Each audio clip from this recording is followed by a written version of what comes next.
प्रधानमंत्री मोदी ने इशारों इशारों में दिग्विजय सिंह पर निशाना साधा है। आपको हम थोड़ी देर पहले बता ही रहे थे, दिग्विजय सिंह ने आज ट्वीट करके पुलवामा हमले को दुर्घटना कहा था और प्रधानमंत्री मोदी ने देखिए दिग्विजय सिंह पर हमला किया, नाम नहीं लिया लेकिन कहा कांग्रेस के नेता ने हमले को दुर्घटना बताया। जाहिर है अगर आतंकी हमले को दुर्घटना कहेंगे तो फिर तो यह फुल टॉस जैसा है और प्रधानमंत्री मोदी ने देखिए इस फुल टॉस को लिया और फिर छक्का लगाने की कोशिश की है। सुरेंद्र राजपूत एक सेकंड में आपके पास आ रहा हूं, चलिए जरा एक बार सुन लेते हैं पहले प्रधानमंत्री मोदी क्या बोले। इन महाशय ने पुलवामा में हुए आतंकी हमले को दुर्घटना करार दिया है, यानी एक्सीडेंट है ऐसा कहा है, यानी एक हादसा जो बस हो गया। देशवासी समझ लें ये ऐसे ही नहीं बोले हैं, ये इनकी मानसिकता है, ये इनकी रगों में पड़ा हुआ है। आतंकियों को बचाने के लिए, उनका पक्ष लेने के लिए अब ये उनके द्वारा किए गए हमले को सिर्फ एक हादसा बता रहे हैं। आप मुझे बताइए, क्या पुलवामा में जो हुआ वो हादसा था क्या? एक्सीडेंट था क्या? क्या ये आतंकी हमले की राक्षसी कृत्य की गंभीरता को कम करने की कोशिश है कि नहीं है? साथियों, नामदार परिवार के ये वही खास सिपा सालार हैं जिन्हें आतंक को बढ़ावा देने वाले अब शांति दूत नजर आने लगे हैं। ये वही महोदय हैं जिनको दुनिया का सबसे बड़ा आतंकी ओसामा बिन लादेन शांति दूत लगता था। यही वो महाशय हैं जिन्होंने मुंबई के दर्दनाक आतंकी हमले में भी पाकिस्तान को क्लीन चिट दे दी थी और जांच की दिशा को ही भटकाने का प्रयास किया था।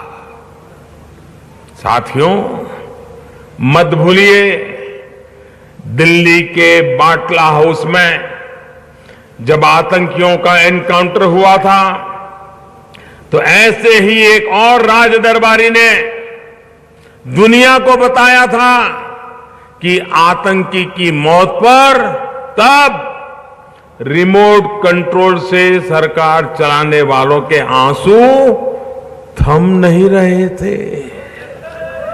ये कौन थे जिनके आंसू रुकते नहीं थे भाई? आतंकियों पर जिसके आंसू रुकते नहीं थे कौन थे?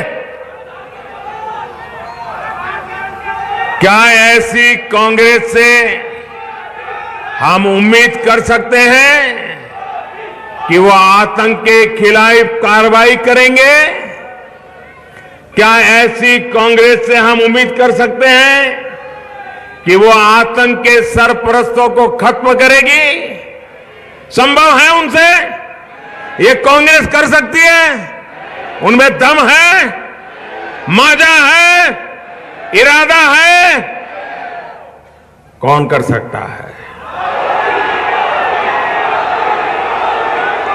कौन कर सकता है आतंकवादियों का मुकाबला?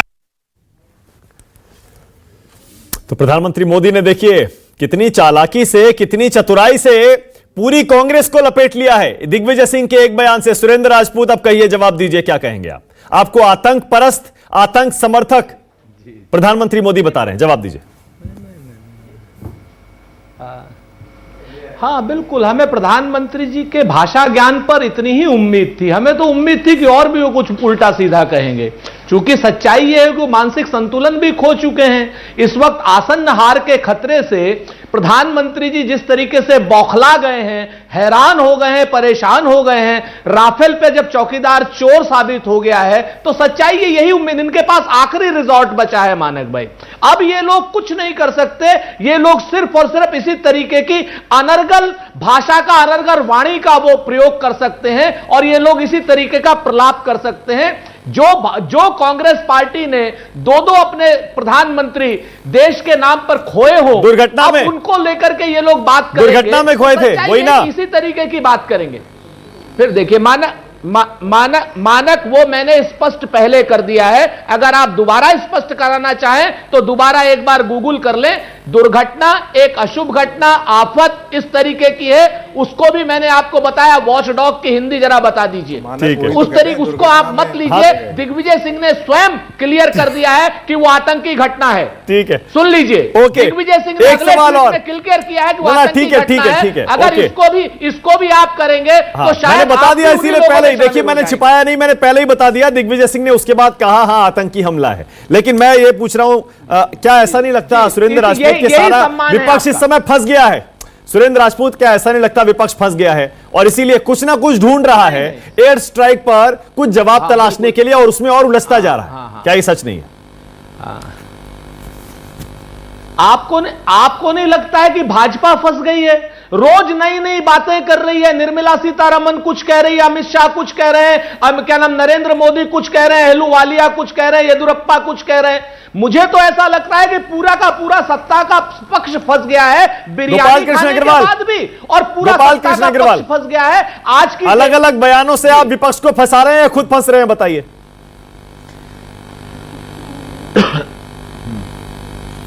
देखिए, फंसने और ना फंसने की बात नहीं है। प्रधानमंत्री ने बहुत स्पष्ट रूप से कहा है कि यह कांग्रेस की मानसिकता है जो कि प्रॉब्लम कर रही थी हमारी आतंकवाद के खिलाफ लड़ाई को। पाकिस्तान बार बार आतंकी हमले करता था, ये उसके पास बातचीत करेंगे, बातचीत करेंगे, बातचीत करेंगे। 60 साल से पाकिस्तान को बातचीत के जरिए ये ठीक करने का प्रयास कर रहे थे, कोई किसी तरह का उस पर कोई असर नहीं हो रहा था। एक के बाद आतंकी हमले करता था और उसके बाद ग्लोबल लेवल पे यह बोलते चिल्लाते थे मनमोहन सिंह और वो कि ये हो गया, वो हो गया। लोग कहते थे कि आप बातचीत करो, आप दोनों एक दूसरे को संभालो। इस बार जब हमने डिसीजन एक्शन लिया 26/11 में 125 नहीं, वो बोलने जरा कंप्लीट कर लें पूरे नहीं, मेरे को पूरा बोलने दिए, मैंने आपको बोलने दीजिए। मैंने पूरा बोलने दिया था, आपने बहुत घटिया भाषा का इस्तेमाल किया प्रधानमंत्री के लिए। बड़ी कृपा की है सर आपने, सबसे प्रधानमंत्री के बाद बड़ी कृपा की आपने, आपको बहुत बहुत साधुवाद, बहुत धन्यवाद आपको। हाँ, कृपा और करते रहेंगे हम। हाँ, आपके ऊपर हम कृपा करते रहेंगे। हाँ, कृपा करते रहेंगे, आप कृपा के पात्र ही हैं। लाचारी जो आपने पाकिस्तान के सामने अपनी प्रूफ की थी ना, इसलिए आप कृपा के ही पात्र रहेंगे। देश भी पाकिस्तान के सामने नहीं, आपने जो लाचारी पाकिस्तान के सामने रखी है, इसको देश और पूरी दुनिया देख रही है। गोपाल कृष्ण जी ये भी देख रहे हैं कि कौन। अच्छा, एक सेकंड रुकिएगा, एक सेकंड सुरेंद्र भाई, एक सेकंड रुकिएगा, एक सेकंड फिर से बता दूं, इस वक्त की बड़ी खबर, शिवसेना ने भी भारतीय जनता पार्टी की केंद्र सरकार को घेरा है। अब शिवसेना ने भी जो सबूत मांगे जा रहे हैं विपक्ष द्वारा, उस मांग का समर्थन कर दिया है। अखिलेश यादव ने भी कहा जनता को बता दीजिए सच्चाई क्या है, और अब शिवसेना ने भी सुर में सुर मिला दिया। गोपाल कृष्ण अग्रवाल, ये तो आपको शर्मिंदा कर रहे हैं, अभी भी आपने तो सीटों का गठबंधन कर लिया इनके साथ। नहीं, दिग्विजय सिंह जी से कहिए इमरान खान से कृपा की भीख मांग ले, कृपा की भीख इमरान खान से मांगे, ये कृपा की भीख दिग्विजय सिंह और सिद्धू इमरान खान से मांगे। गोपाल कृष्ण देश इनके ऊपर लगाम दीजिए, जिस ढंग से अपनी जबान पे लगाम दीजिए। अगर इमरान खान से भीख मांगनी है आप मांगिए। एक सेकंड रुक जाइए, कर्नल दानवीर सिंह रुक जाइए दोनों प्लीज, एक सेकंड रुक जाइए। कर्नल दानवीर सिंह, इस पर पॉलिटिक्स होनी चाहिए या नहीं होनी चाहिए? क्योंकि साफ तौर पर हो रही है, दोनों तरफ से हो रही है और सरकार ऐसा लगता है इसे भुनाने की कोशिश कर रही है। बड़ी इंटरेस्टिंग सी बात है, दुनिया में कभी भी ऑपरेशन देखें बड़ी ताकतों के, चाहे इजराइल के हों, चाहे अमेरिका के हों, चाहे रशिया ने जब सीरियन टारगेट्स को एंगेज किया था तब के हों, तो इमीडिएटली फुटेज जो है ये सरकारें जो है रिलीज करती रही हैं। आपको याद हो उसामा बिन लादेन की जब कार्रवाई हुई थी तो वो फुटेज जो है बहुत ही जल्दी जो है लोगों के सामने आ गई थी, कुछ ही घंटों में नहीं आई। कर्नल सॉरी, माफ करिएगा, I am just correcting you.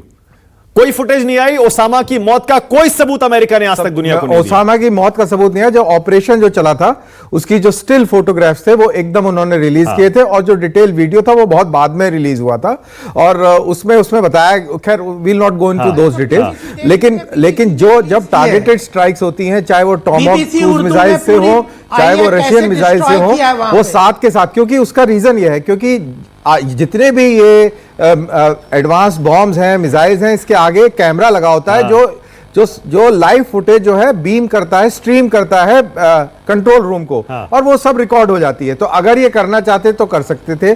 मेरा पर हो सकता है कि सही समय का इंतजार कर रहे हो। मेरा आरोप है कि हरदीप पुरी कह रहे हैं केंद्रीय मंत्री सबूत है हमारे पास, देंगे। तो यही इन्होंने सर्जिकल स्ट्राइक के टाइम में किया था, जब खूब ऐसा माहौल गर्म हो गया तब एकदम दे दिया और किरकिरी हो गई। तो मेरे ख्याल से ये एक बड़ी योजना के चाल है, राजनीतिक चाल है, और बड़ा दुर्भाग्य है कि इतने समझदार, इतने पुरानी पार्टी के लोग इस चाल में फंस रहे हैं और मूर्ख बन रहे हैं। एक बार फिर से आज देश में बहस यही चल रही है, एरियल स्ट्राइक का सबूत विपक्ष मांग रहा है, और प्रधानमंत्री मोदी ने थोड़ी देर पहले एक बार फिर दिग्विजय सिंह का नाम लिए बिना उन पर निशाना साधा, बल्कि पूरी कांग्रेस को ही लपेट लिया कि वो आतंक परस्त है। सुरेंद्र राजपूत, अब 19 के चुनाव तक, लोकसभा चुनाव तक यही चलेगा। आपके पास काट है कोई इसकी, एरियल स्ट्राइक पर जो इसको भुनाने की कोशिश हो रही है, इसकी कोई काट है? रफाल है बस। मानक भाई, हम इन सब चीजों पर नहीं पड़ने वाले। हमारे पास ना हम चाहते हैं कि सेना पर हम तुच्छ राजनीति करें, ना ही हम सेना के पीछे छुपने वाले हैं। आप देखिए ना, मंदिर मुद्दे पर भगवान श्री राम के पीछे कावर्ड की तरीके से छुपने वाली भाजपा आज की डेट में डरपोक और कावर्ड की तरीके कह लीजिए डरपोक, लेकिन इस पर वो राजनीति कर रहे हैं, अपने आप को निर्णायक मजबूत सरकार बता रहे हैं, आपको काट ढूंढनी पड़ेगी। सुन लीजिए मानक भाई, अब सुन लीजिए, हमारी बात भी सुन लीजिए। हमारी सेना बड़ी प्रोफेशनल है, और सेना के नाम पर हम वोट नहीं मांग सकते, ना हम कभी मांगेंगे। दूसरी बात, हमारे पास वोट मांगने के बहुत मुद्दे हैं। हमारे पास भय, भूख, भ्रष्टाचार, रोजगार, राफेल के चोरी, 30,000। Okay, closing comment Gopal Krishna Agarwal, क्या सबसे बड़ा मुद्दा अब ये एरियल स्ट्राइक होगा क्या? उसके अलावा हमारे पास तमाम ऐसे मुद्दे हैं। देखिए, ये कह रहे हैं कि हमारी सेना बहुत मजबूत है। हम इनसे बिल्कुल एग्री करते हैं। हमारी सेना बहुत मजबूत थी, है और रहेगी। हमारी लीडरशिप कमजोर थी और अब मजबूत लीडरशिप। ठीक है, मैं समझ गया। एयरफोर्स ने कहा कि 26/11 मैं समझ गया, मेरे पास टाइम खत्म हो गया। कर्नल दानवीर सिंह, 10 सेकंड। आपको लगता है अगर सबूत आएगा? सबूत तो आएगा, ऐसा लग रहा है, क्योंकि मंत्रियों ने कह दिया और राजनीति जैसे हो रही है, लगता है सबूत आएगा। उससे देश हित में कोई नुकसान तो नहीं है? देश हित में कोई नुकसान नहीं है, लेकिन हाँ, कल एक पॉइंट हमें जरूर ध्यान में रखना होगा, जो धनोआ साहब ने बोला कि अभी ऑपरेशंस ऑनगोइंग है, तो जब तक ऑपरेशंस का फॉर्मल क्लोजर नहीं होता तब तक तो पक्की बात है कि ये सबूत नहीं आएंगे। ठीक है, ओके, ऑल राइट, बहुत शुक्रिया फिलहाल। लेकिन आज न्यूज 24 पर आने के लिए सुरेंद्र राजपूत, गोपाल कृष्ण अग्रवाल, कर्नल दानवीर सिंह।